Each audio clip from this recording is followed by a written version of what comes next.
So I've got the passenger side axle slid into the transmission, and I've got the 3 bolts on the flange started. I clocked the flange so they matched and started the bolts, but I haven't tightened any of them. I just wanted to get all 3 in the threads first. So I'll show you the 3 bolts on the back of the flange here.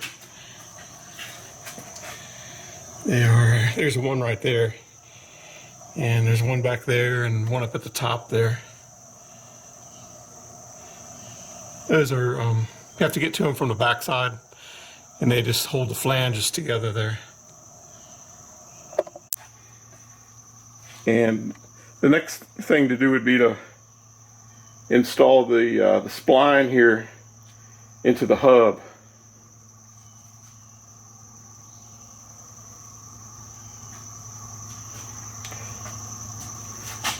So I've greased it up a little bit.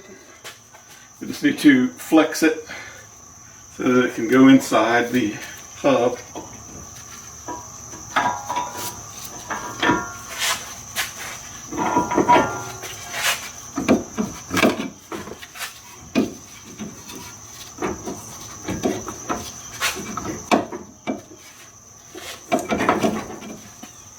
So I've got it started here. I'm going to go ahead and put a washer on it.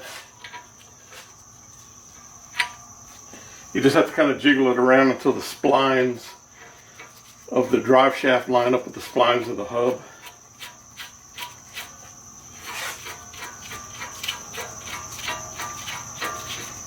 And I've got a lock washer to put on that after I tighten it. But now I need to rotate this around, these 2 bolts, and get them lined up.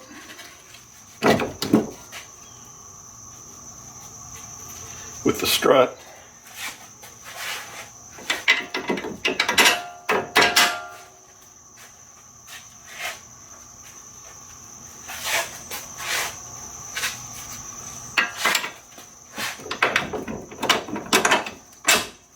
And you have to kind of move it around to get those lines, this thing to line up.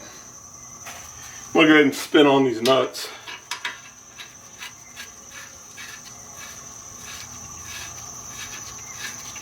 And when I get the impact driver out, I'm going to tighten everything down and put the pin in it.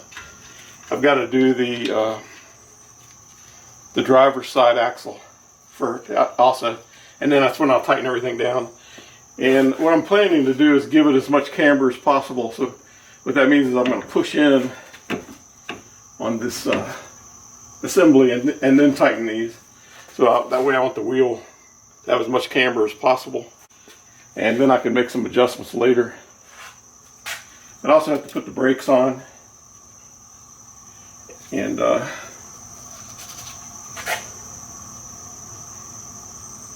discs.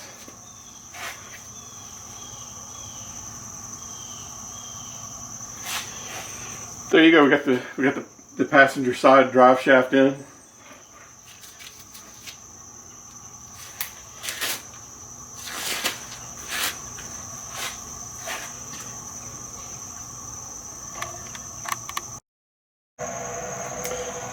I'm going to be installing the brake disc on this hub here, and also the bracket for the brakes.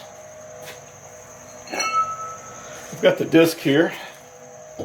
They simply slide on, and I'm going to want to degrease this, and now's a good time to do it. I've got some brake parts cleaner just to get whatever oil I might have put on there off.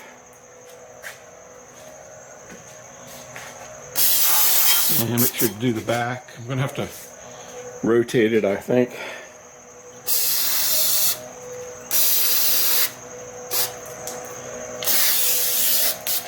I'll make sure it's got no grease on there, no oils. Now I'm going to put the bracket on there. And this bracket's held on by 2 bolts right through here, and it's a 19mm fastener.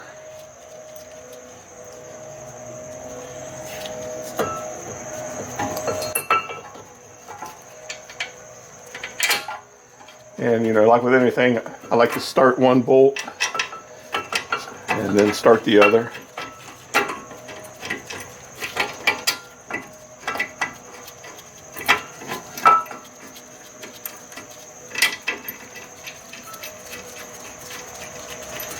And I'm going to go ahead and tighten these down.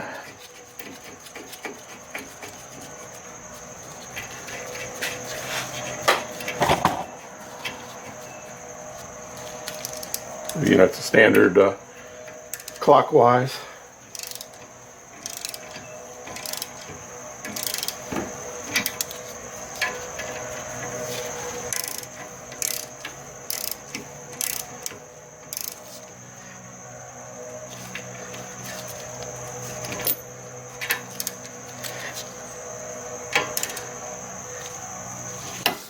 Got them pretty snug. So these bolts here, they're going to hold the caliper in place, but I'm waiting on, you have to first put the shoes on, waiting on the shoes to arrive, and then I can finish this installation.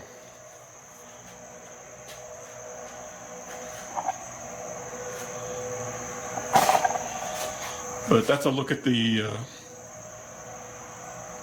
bracket without the caliper or the shoes installed. That's what it looks like.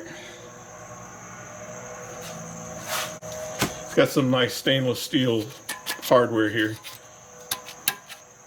The little liners, I think it keeps the prevents corrosion, and it's also serves as a spring to absorb any vibration and keep the brakes from squealing.